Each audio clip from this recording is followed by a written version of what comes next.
What's up guys, and welcome back to more Pokemon Sun and Moon coverage, and today we are having another Dex update basically. I did something very similar, I don't know how long it would go, about a month I would guess off the top of my head, going through all the Pokemon we've seen so far and comparing it to X and Y, and I'm going to do the same today. Of course we have had a load more Pokemon and new forms actually revealed since the last episode, or last video covering this, so we have a lot more to go through.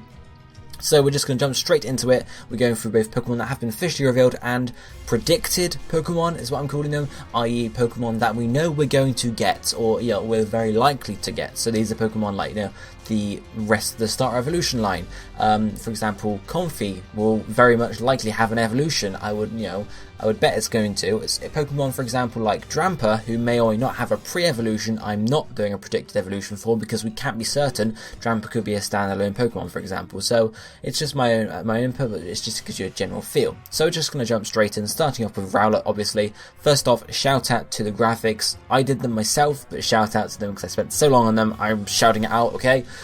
This we have Rowlet, followed by two sort of evolutions of it, which we know we're going to get. Grass Flying is placeholder, of course, we don't know what typing they'll be. Then we have Litten and its 2 purported evolution, and then finally Poplio and its 2 purported evolutions too, so nothing too special there. After that will be Pikipek, the normal flying type, and of course we know it's going to have 2 evolutions as well because we've seen it in the Pokedex in the free gameplay, so we know that's going to happen there. After that we have Yungoos and Gumshoos, the normal type line from the region, and following that we have the bug type line, or one of the bug type lines at least. We have Grubbin, Charjabug and Vikavolt. Then we have some more of the early Pokemon that revealed, being Rockruff. We know Rockruff is going to have an evolution, so that's at least one Pokemon there. We don't know if it's going to get more than one, or whether it'll be one evolution with several different typings, or a split evolution like Eevee. We don't really know, so we're having one for the moment. That will be revealed next month's Korokoro, so not too much longer to wait there. Then we have Kamala, which was revealed alongside Rockruff in Korokoro. Kamala will likely get an evolution as well, but we'll have to see exactly what. And then we have some grass types. You have Bunsweet and its probable evolution there, followed by Fomantis and Lurantis. I'm not too sure if sort of Bunsweet and Fomantis are going to be like 2 version exclusives. It would make sense since they're both pure grass type lines, but I guess we'll see. Following that line we have the Oricorios, I suppose. 4 different Pokemon, they're the same Pokemon, but 4 different forms. Bile, Pow, Pom-Pom, and I can't remember the last one. Sensor, that's the one. So Fire Flying, Psychic Flying, Electric Flying, and Ghost Flying. Listed as 4 different ones here, but of course they are the same Pokemon in essence. But I guess depending on your definition, they could be 4 different Pokemon because they have got different types. Yes, they have the same ability and probably same sort of level up moves, but they are 4 different types. So depending on how you class a different Pokemon, it could be 4 different Pokemon to you, who knows. Moving on to look at some fairy lines, we have Comfey and a probable evolution for that, followed by the bug fairy type Cutiefly, and we're going to assume that's going to get an evolution too, why not. And then the grass fairy type that was recently revealed, we have Morlul, so Mushroom, probably going to get evolution again. Moving further on we have Nuikagoma and Beware, obviously the normal fighting types. At the moment Nuikagoma is a placeholder Japanese name, we don't know its English name yet since it's a Korokoro exclusive, similar to how Beware was revealed in the first place, so it'll be a bit longer before we find out its English name, but we know of the Pokemon at least.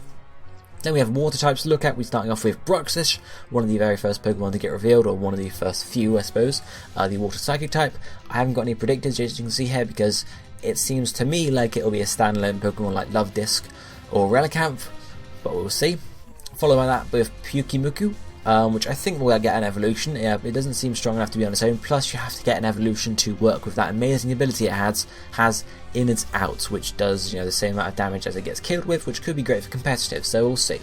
And then we have Wishiwashi, pure water type we just got recently. We recently saw it as new form, the school form. Again, technically the same Pokemon, but depending on how you class it, it could be 2 Pokemon. But then again, school form seems to be literally like a direct form of Wishiwashi, so it's debatable there. Followed up by the ground type line, Mudbray and Mudsdale, the 2 pony and horse, or donkey and horse, rather not pony, but donkey and horse from there. Then we have the Minior Rock Flying. I'm assuming that's getting an evolution. It could either get an evolution, or it could be a pre-evolution to Solrock and Lunatone. Whether you believe that, it's debatable, but I've got an evolution listed here anyway.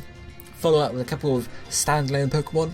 First we have Mimikyu. I don't think Mimikyu will get an evolution. You know, it's possible it could get like a similar Raichu design, but I myself will think it'd be standalone. Similar to Togedemaru, obviously Togedemaru being the Pikachu clone for this generation, like Emolga, Pachirisu, etc. They never get an evolution, so simply I'm just leaving it there for the moment. It's an electric steel type, so it's slightly different to normal, so it could, well, I mean, Emolga was electric flying, so it's debatable, but there it is that at least.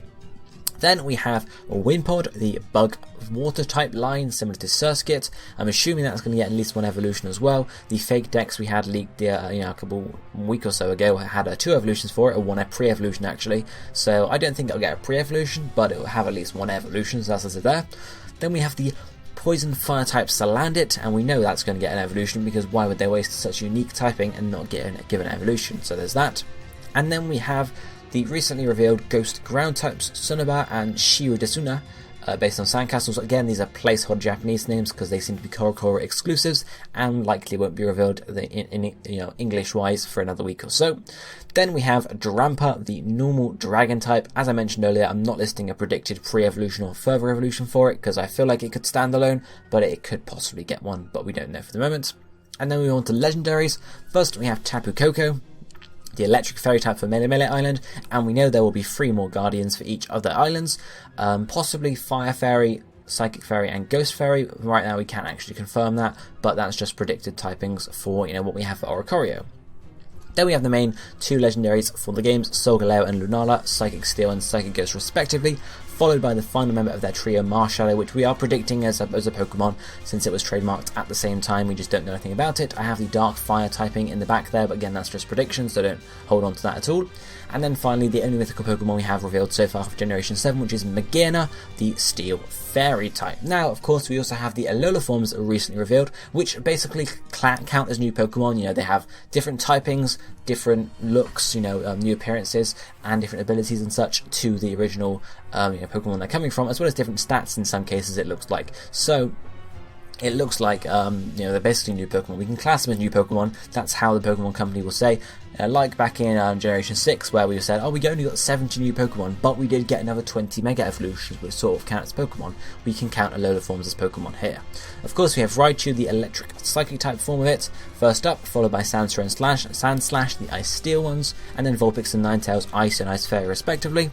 Then we have Meowth, pure Dark type, and we are expecting Persian to have an Alolan form too, because of course it's the evolution of Meowth, so it's a placeholder there as a Dark type or something along those lines for Persian. Then we have the Grass Dragon type Executor for the Alolan form, and then finally the Ghost Fire Marowak. So all in all, that's a good few Pokemon there. Obviously some of those predicted, but I have a breakdown here for you of where we were this time last time we had new games, so X and Y and Sun and Moon comparison. So the release date for X and Y was October 12, 2013, and the release date for Sun and Moon is November 18th. So they're coming out just over a month or so later, so I'm adjusting sort of my calculations. So, instead of saying, last August we had this, or, the August for X and Y we had this many Pokemon, now we have this many, because of course X and Y was a month ahead. So the equivalent date for X and Y was actually July 9th, obviously the equivalent date for Sun and Moon being today, so it's basically a month and a bit beforehand.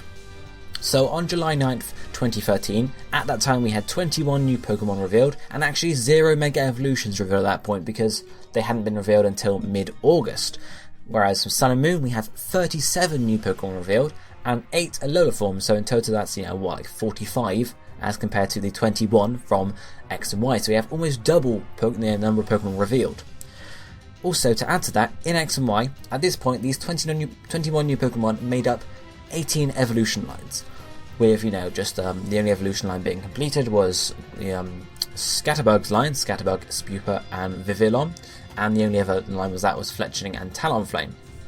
And I went through these Pokemon and I said, I did similar sort of thing, what would I predict these Pokemon to have? And I predicted, at that time I would have predicted 39 new Pokemon, so starter evolutions, a middle evolution for Fletchling and Talonflame, stuff like that. So 39, whereas for Sun and Moon now we have 30 evolution lines, so a lot more evolution lines sort of available at the moment, and in total we have 59 predicted Generation 7 Pokemon, and adding on the Alola Forms, including the predicted Persian form there, we have 68, so 39 to 68, that's almost double, and that's a big gap, So obviously this data would suggest that we will be getting not necessarily double the amount of Pokemon we did in X and Y, but a good deal more, because of course 21 Pokemon revealed from the Generation 6 decks. That leaves you 50 in reserve for the rest of the release sort of period, and obviously a couple to be found in game.